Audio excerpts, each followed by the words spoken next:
The world was dying, and the gods did not know why. 16 of them had come down out of the sky to shape the earth and raise the hills. They came to carve the rivers and teach the first people how to live. They were strong, they were proud, they built, and nothing they made would hold. The soil cracked under the dry sun, deep fissures spreading across the barren ground. The water turned bitter, the rivers running gray and lifeless through the cracked land. The seeds rotted in the dark soil before they could rise toward the light. The 16 looked at their ruined work and could not understand it. They had forgotten someone. This is Myths from the World, where every culture hides a secret waiting to be told. Subscribe and join the Myth Keepers, because some stories must never be forgotten.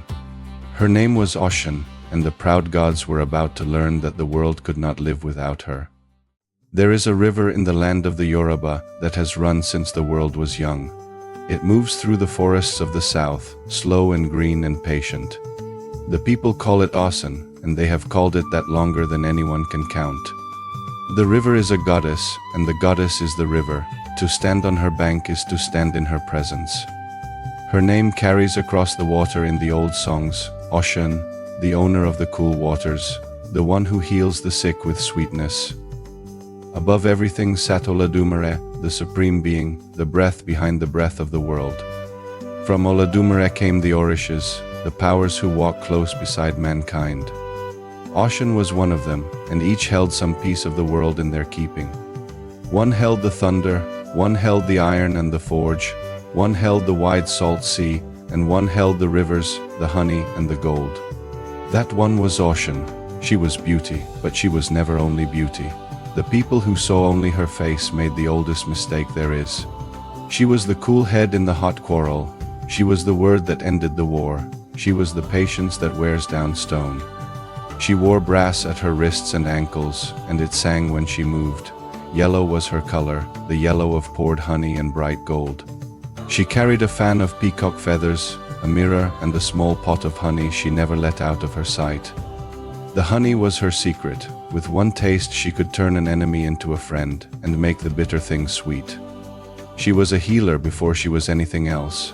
The sick were carried to her water, and the cool river drew the fever out of them. She loved children more than gold. The childless came to her in their sorrow, and she gave them sons and daughters. She had a place in the secret of divination as well. Some say the cowrie shells were hers to read, one of the ways the will of heaven was heard. She laughed easily, and her laughter was a kind of power. The other orishas mistook her ease for weakness. They mistook her softness for something small. They believed a goddess of love and rivers had no place in the serious work of creation. They were wrong, and the earth itself would teach them. In the beginning there was only Olodumare and the great waters. Below them lay the empty space where the world would be made. The orishas gathered in the sky and looked down at that emptiness. They began to choose who would descend. Oshun stood quietly at the edge of the gathering. She watched the proud ones step forward and divide the great work among themselves. She said nothing. She knew what she carried in the small clay pot at her side. She knew that no living thing on earth would grow without her. She knew it the way the river knows it must reach the sea. So she waited. The river is never in a hurry. The river has all the time in the world, and it wins in the end. When the orishas came down to the earth, they came down without her. 17 had been chosen to descend. 16 were men, strong and certain. The 17th was Oshun. The 16 did not take her seriously. She was the only woman among them, the goddess of sweetness and of song. The making of a world was no work for her, they said. It called for thunder and iron, not honey and brass. So they shut her out. They met in their councils and never called her name. They drew their plans and never asked her voice. Then they set about the work. They began to shape the empty earth that Olodumare had placed in their hands. They tried to raise the forests. The trees came up gray and lifeless and fell. They tried to fill the rivers. The water that ran there was foul, and no creature would drink it. They tried to call the rains. The sky stayed shut, and not a drop came down. They tried to make the fields bear fruit. The seeds died in the dark and never rose. The 16 worked harder. They were not gods used to failing, and they pushed against the dying world with all their strength. It made no difference. Everything they touched withered. Everything they built came apart in their hands. They blamed the soil, they blamed the sky, then they began to blame each other. They argued through the long dry days. They searched for the fault in everything except themselves and never found it. Nothing would live in that world. Nothing grew, nothing stirred, and the barren land only grew more barren. Still, the 16 did not understand. They were too proud to see the shape of their own mistake. They had taken everything into their hands except the one thing that mattered. They had built a world with no sweetness in it. A world with no cool water. A world with no love to bind one thing to another. A world with nothing to make a dead seed want to live. Oshun watched from where they had left her. She did not force her way into their councils. That was not her nature. The river does not break down the door. It waits and finds the low places and fills them in its own time. So she let them fail. She let them feel the weight of what they had refused. Some lessons only failure can teach. Day after day the world grew worse. The forests would not stand. The rivers would not run clean. The fields fed no one. The 16 grew desperate. Their certainty cracked like the dry ground beneath their feet. At last there was nowhere left to turn. Their strength had not been enough. One road remained. It was the long road back up to the one who had sent them down. They would have to stand before the source of all things and confess that they had failed. So they climbed back into the sky, beaten and ashamed, and left the dying world behind them. They came before Olodumare with their proud heads bowed low. They told of their long labor. They told of the gray forests, the foul rivers, the seeds that would not grow. They told how they had given everything, and how everything had failed. Then they asked the source of all things why. Olodumare listened in silence. Then came a single question, quiet and heavy as a stone. When you went down to make the world, the Supreme Being asked, "Did you take Oshun with you?" The 16 looked at one another. The question landed among them like a blow none could answer. They had not taken her. They had left her behind and never thought her worth the asking. And now they understood, far too late. They saw the shape of the thing they had done. Without her there was no sweet water. Without her there was no love. Without her there was no power to make a dead thing live again. They had built everything but the one thing that gives the rest its meaning. They had made a body and left out the blood. "Go back," Olodumare told them. "This time you will include her. Nothing you do will hold until you do." The 16 returned to the earth humbled. The pride had gone out of them, and they had learned its cost. They went to find Oshun. The ones who had shut her out now stood before her and asked for her help. She could have turned her back. She could have let them feel the weight of their own scorn, and no one would have blamed her. But that was not her nature. The river kept from the field does not punish the field. It waits to be let in.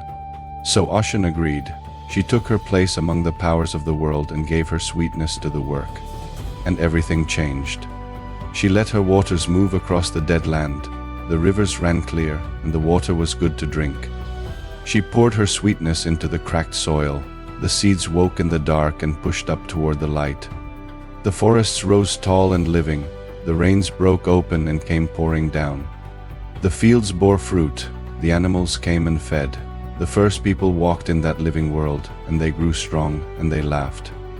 The world the 16 could not build alone came alive the moment she touched it.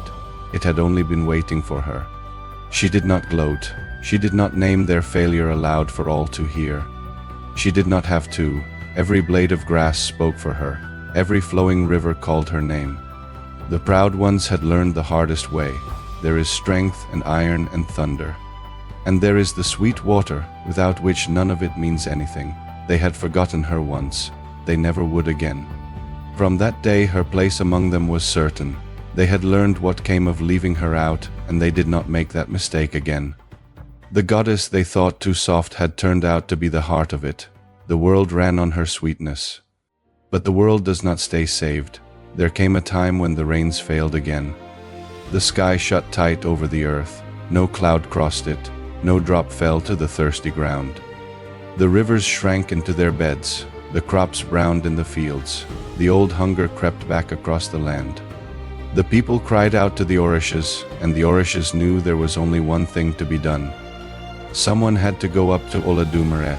Someone had to carry the cry of the dying world into the sky and beg for the rain. But the road to the Supreme Being was long and terrible. It rose far past the clouds, into the burning heights where no creature could live. The Orishas chose their strongest messengers, and one after another they sent them climbing that fearful road. The first was a great bird of enormous power. It beat its wings toward the heights and was never seen again. They sent another. It climbed until the heat of the upper sky overcame it, and it fell. Messenger after messenger set out. Not one came back. The road to Oladumare swallowed them whole. The land grew worse. Soon there would be no people left to save. The Orishas had run out of strength and out of hope. Then Oshun came forward. She, the goddess of the river, the one they had thought too soft for hard work. She would go. She would carry the cry of the world up that burning road herself. No one else was left to try. She took the form of a bird, some say a peacock, proud and bright, with all her colors shining. She spread her wings and rose. She climbed past the place where the rivers end, past the clouds, and still she climbed. The heights grew hot. The sun beat down without mercy. Her bright feathers began to scorch and curl in the fire of the sky. She did not turn back. The river never turns back once it has chosen its course. She bent her head and climbed on. The heat stripped the beauty from her. Her proud feathers burned and fell away. Her bare head blistered under the sun. Any other creature would have fallen. She did not. By the time she reached the gate of Oladumare, she was no longer the bright peacock that had set out. She was ragged and scorched. Her head was bare and raw. She looked like the vulture that haunts the dead places of the earth. But she had arrived where the strongest had fallen and died. The goddess of sweetness had crossed the burning road and lived. Oladumare saw her come and saw what the journey had cost her and was moved. The Supreme Being heard her plea. For her sake and for the suffering world below, the reins were given back. Oshun came down again, scarred forever by the crossing. The clouds gathered behind her, and the first drops fell. The rivers filled, the crops lifted their heads. The people ran out into the rain and wept and gave thanks. They never forgot what it had cost her. The bird who saved them had flown into the fire and come back changed. Her power had never been only in her beauty. She would burn away her own feathers to save a dying world. And there was something more they learned from it. The road to heaven had opened for her when it opened for no one else. From that day she was honored as a messenger among the gods. When the people needed their cry carried up to Oladumare, they learned to call on her. She had crossed the road that no one else could cross. The cry of a suffering world had gone up to the source, and it had gone up through her. Oshun lived among the other Orishas, and her story ran through theirs like a thread of gold. She loved Shango, the lord of thunder and fire. He was a king, fierce and bright, and she was the river that cooled his rage. But Shango had taken other wives. There was Oba, the first, steady and proud. There was Oya, the storm, who rode beside him into battle. The three women circled the thunder god. There was love between them, and there was rivalry. Oshun won Shango with her sweetness. Where Oya brought the wind and Oba brought her strength, Oshun brought the honey. There is a sorrowful story told of Oba, the senior wife. She feared she was losing Shango's love and went looking for a way to hold it. So she came to Oshun and begged for the secret of binding a husband's heart. She did not know she was asking her own rival. Oshun told her a lie wrapped in sweetness. She said she had once cut a piece from her own body and cooked it into the thunder goddess food. It was this, she said, that bound Shango so close to her, and Oba believed her and went home and took up her knife. She cut off her own ear and dropped it into the cooking pot. Then she set the food before her husband and waited. Shango found the ear floating in his soup. Filled with horror, he turned away from Oba in anger and would not look at her. Oba fled in shame and grief. She wept until her weeping became a river, and that river still runs today. Where the river of Oba meets the river of Oshun, the two waters churn and fight. The old rivals quarrel there forever. Oshun endured, the way the river endures. The storms passed over her, and the years passed over her, and she remained. There is a story of how her city first came to be. A people fleeing famine came to the forest beside her river and began to settle. They cut down the trees to clear their fields. One great tree came crashing into the water below. A voice rose from the river, deep and angry. "You have broken all my dye pots," it cried. "You have ruined my waters." It was the goddess herself. The settlers fell to the ground in fear and begged her pardon. She did not destroy them. "Move your town back from my water," she said, "and leave my grove standing." "Do this," she told them, "and I will protect you. I will fill your homes with children and keep your people safe." The settlers agreed. They drew their town back and left her trees uncut, and the goddess kept her promise. So in the town of Osogbo, on the green bank of her river, the people kept a sacred grove. They set it apart for her alone. The trees were never cut. The river was never fouled. Among the great roots they raised her shrines and came with their troubles. The women who could bear no children prayed at her water, and the children came, and they named them for the goddess. Year after year the people held her festival. They carried offerings to the water, sang the old songs, and called her by her names. The grove still stands. The river still runs through it. The goddess is still there in the cool green shade, listening. And Oshun went further than her own grove. She went further than anyone could have dreamed. When the ships came and the chains came with them, her people were carried across the wide salt sea. They were torn from their land and their river. But they did not leave her behind. She went with them in the one place no chain can reach. She went with them in their memory. They carried her across the ocean in their songs. They carried her in their hearts, down into the dark holds of the slave ships. On the far shore, in lands that were not their own, they found her again in the rivers there. They kept her under new names. In one place they called her Oxum, in another Okun. But the yellow was the same, the honey and the brass and the sweet water. She survived all of it. The empires that carried her people off are gone. The chains are broken, but the goddess of the river is still spoken of every day. She outlasted the ships. She outlasted the masters who thought they owned her children. She outlasted everything that tried to drown her out. The river always reaches the sea. And so we come back to the beginning, to the 16 proud ones, and the dying world that would not live. They built it without her, and it died in their hands. They learned what it costs to forget the one who carries the sweetness. That was the first lesson of the world, and it was never unlearned. Wherever her water runs, she is still remembered. The one they overlooked was the one who held the world together. The one they thought too soft was the one too strong to die. Her name is Oshun, and as long as a single river runs to the sea, the world will never forget her again. If her story stayed with you, then help keep it alive. Subscribe and join the Myth Keepers, and the next tale will be waiting beside this one, because some stories must never be forgotten.